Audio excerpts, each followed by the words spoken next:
xaqiiqdii maanta waxay ii tahay farxad aan la soo koobi karin oo qalbigayga taabato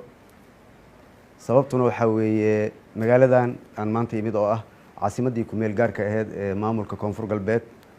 waa magaaladii igu wax soo saarka iyo wax ka qabadka ugu badnaa oo aan noloshayda galiyay magaaladan Baydhabo Jannaay waa magaalo qadiim ah xadaarad leh waqtigeedana hadde dad badan oo yar ayaa yaqaan halkan fadhiya marka aad ayaad ugu mahadsantahay madaxweyne inaan halkan imaado adigoo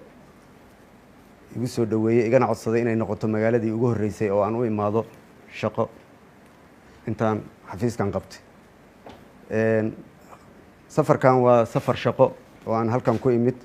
wuxuuna qayb ka yahay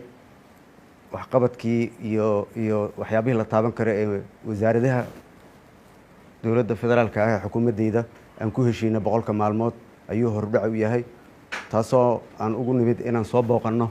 mashaariicda hadda gabagabada marayso kuwa cusubna aan dhagax dhigi doono hadduu ilaahay raalli ka noqdo marka farxaddaas iyo reereyntaas waa ku mahadsantahay si aad noogu soo dhaweysay